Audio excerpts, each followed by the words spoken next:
Hey, how are you guys? How you guys doing? Well, I got to cut the grass in a little bit, so that kind of bites. But that's what I really hate about it getting nice outside. I mean, it's nice in the wintertime because nothing grows. You can't work out in the yard when it's 20 below. So now that's getting nice out, gotta cut grass, gotta keep up with the Joneses. But let's look at a knife today. I want to show you guys the Cold Steel Code4. Nice, very nice. This knife is it's a manual action, and let me show you that action. Manual action backlock. Cold Steel's Triad backlock. Ooh, there we go. Now it looks like Cold Steel used CTS-XHP as the steel for this blade. Good choice, American steel, very nice. And you might notice here that I'm deploying the blade with some thumb studs. And the blade is actually riding on bronze bushings, which was a pleasant surprise. You can go ahead and adjust the pivot here with a number 8 Torx just on the one side.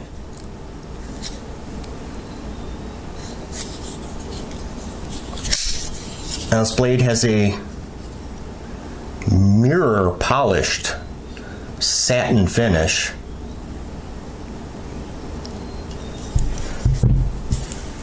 That is obviously a plain edge. There is a little bit of a sharpening choil right there, which is nice. Would not be a finger choil. Well, maybe for a mouse. And it is a hollow ground clip point that is about 3.5 inches long. So a good size blade, with a cutting edge of that same length of 3.5 inches. Now, the spine of the blade, it's about 0.13 inches thick, or roughly 3 millimeters. And it has a blade width of about a little over 1 inch.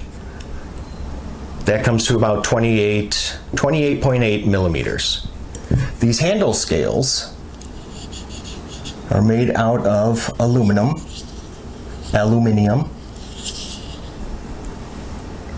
which means that there is no need for any liners in there. Not necessary. Now, as long as we're looking at the handle here, let's look at the spine. Very, very thin profiled knife. The spine measures about 0.35 inches or 8 millimeters. Very slim profile. And because of that backlock, so this is a closed construction, making it a little more difficult to get in there and clean. And the handle is about 5 inches long, and the knife has a width,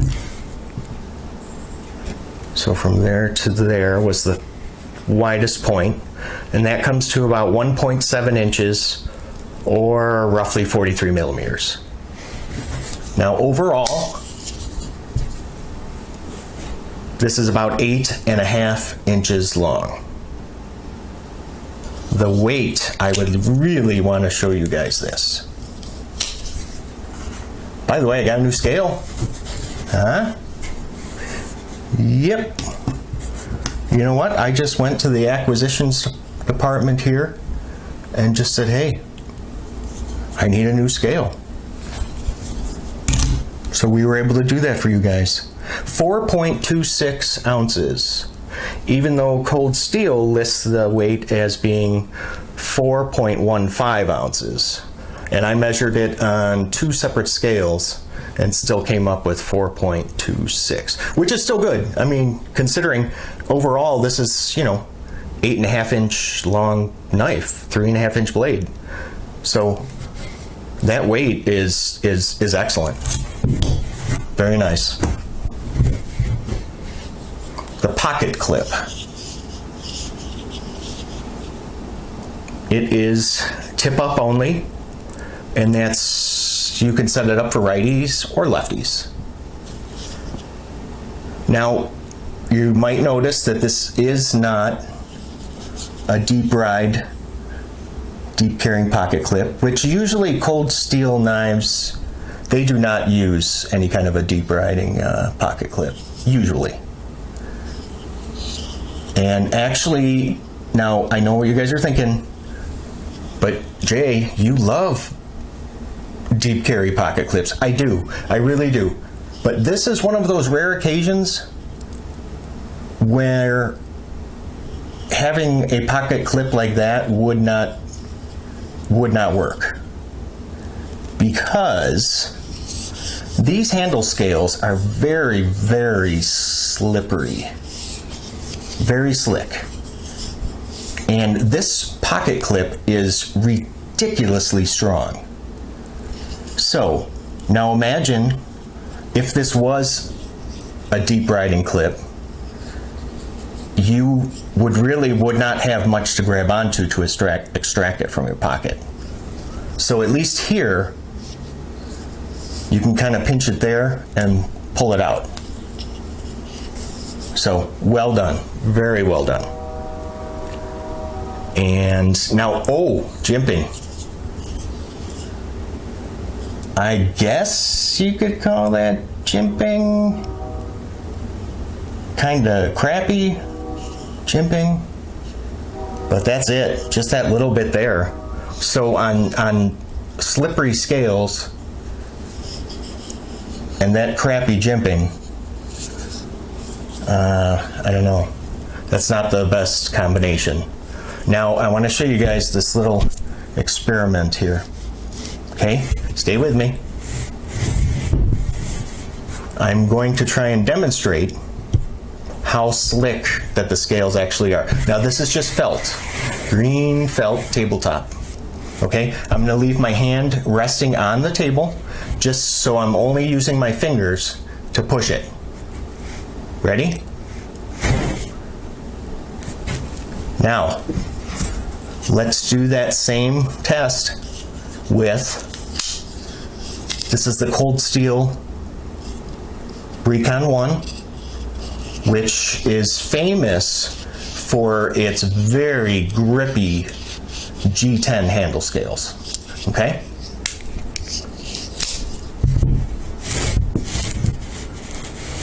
Here we go. Ready?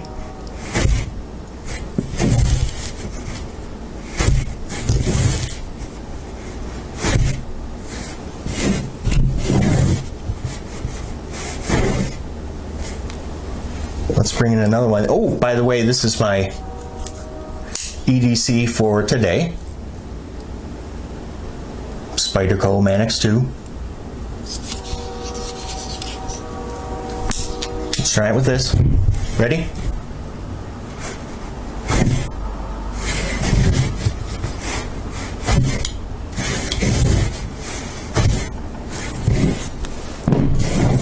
One more time. One more time.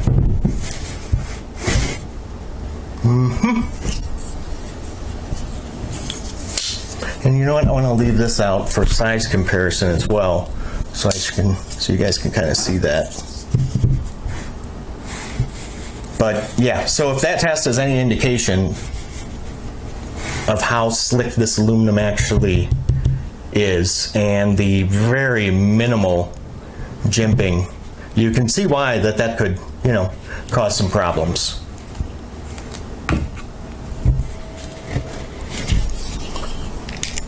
Let's look at the centering on this guy.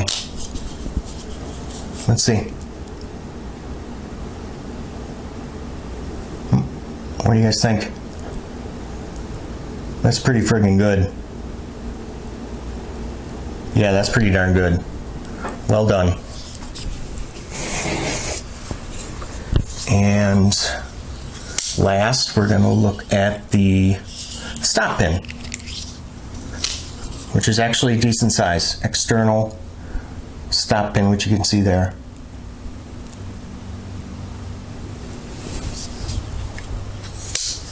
There is, for those of you that like to use the lanyards, there is, I really honestly don't think you're going to be able to fit paracord through there, but some kite string. Make a lanyard out of some kite string. Street value. Now, the Cold Steel Code4 can be had for $75 to $80. I personally, for this example, paid $73. But I've seen it, the average price roughly $75 to, I've seen it as high as $80, which is a bit much. Now there are quite a few different variations of the Code4. Now we're already looking at the clip point.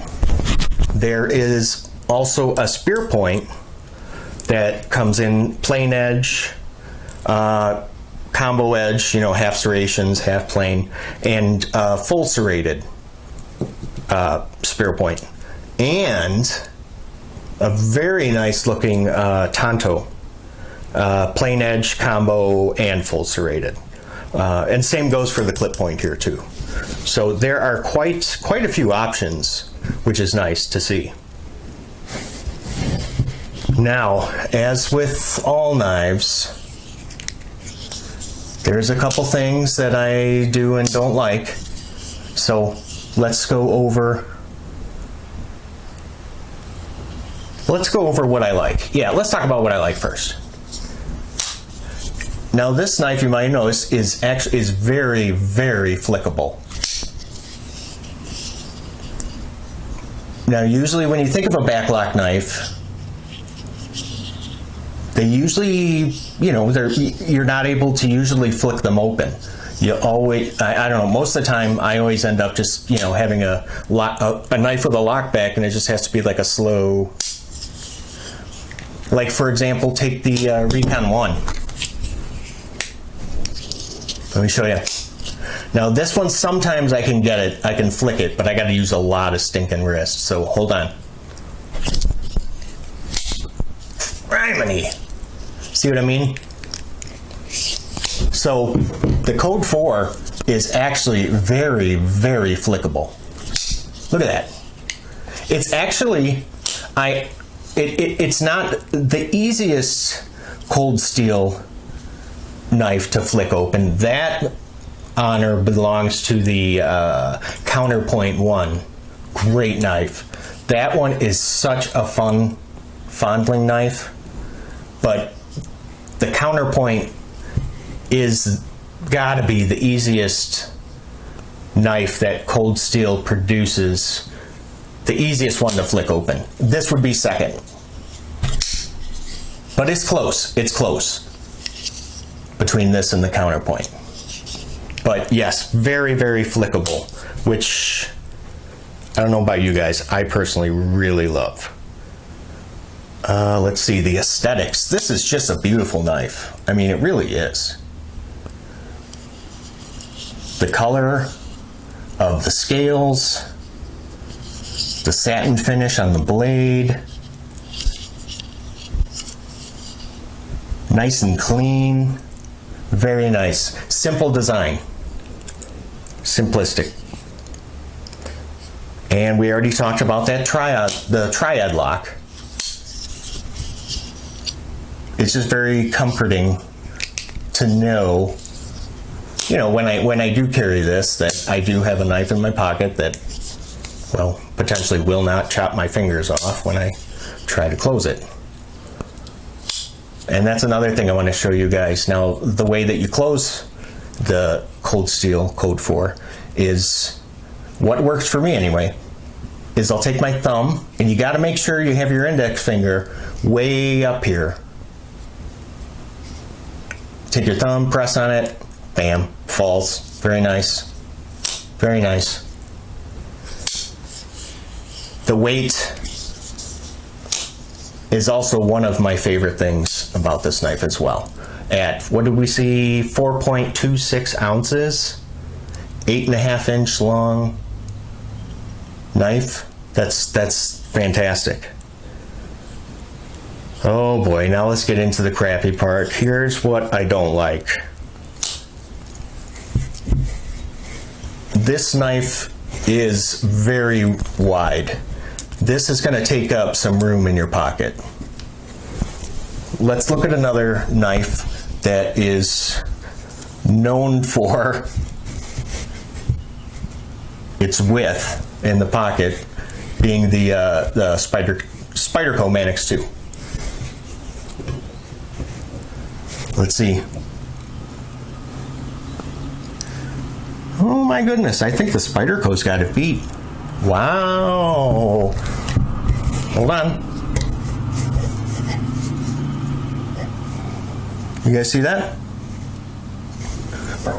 Let me move it over here.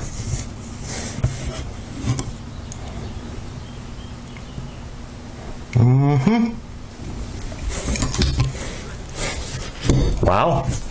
I did not see that coming. But yes, so this is going to take up a lot of room. But however, it has a very slim profile. So, you know, that kind of makes up for it a little bit. I mean, you can't say that about the Manix 2. So this is going to take up a little bit of room in your pocket. And the scales, as you've seen, are ridiculously thick. Goodness, Jay. Slick. They're ridiculously slick. Look at that.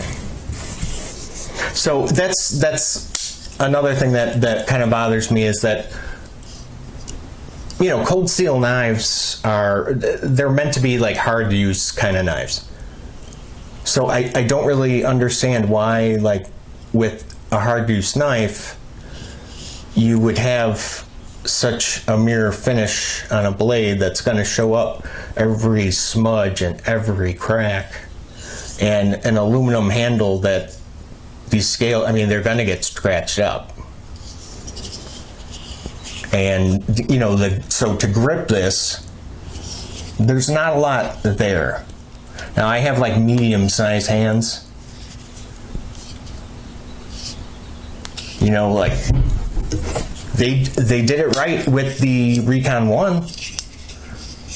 I mean, that really fills out your hand, and the scales are very aggressive, so your hand is not going to slip while you're holding this guy. That cannot be said for the Code 4. Just way too slick. Way too slick. The pocket clip, I know I touched on this a little bit, but it is crazy strong.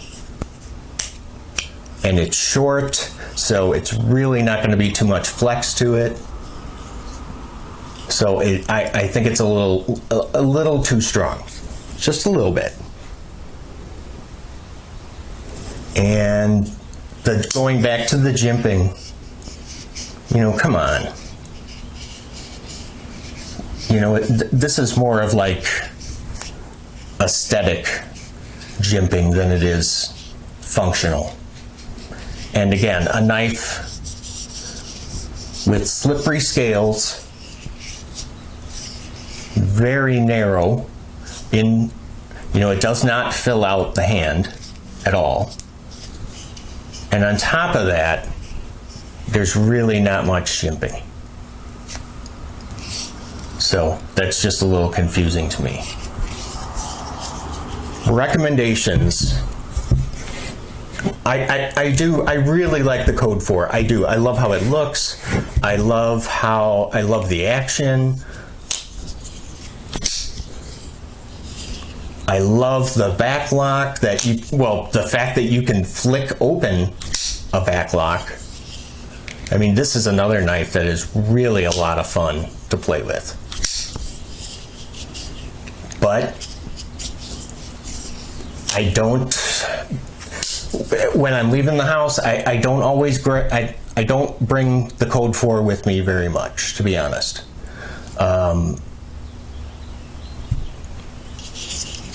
It's just the scales that, I don't know, the scales are just way too slick. But other than that, I mean, if you can find this for like around 70 bucks, I would absolutely. I mean, you're getting a premium steel, American steel, the CTS-XHP, and you're just getting a damn beautiful knife. So, with that being said, I would like to thank you guys for stopping by today. And as always, if you have any kind of questions, by all means, comment, like, subscribe. I would love to make this a regular deal with you guys. So yeah, let's, if you can fit it into your busy schedule, please subscribe. So, thanks again, you guys. I will see you at the next video. Take care.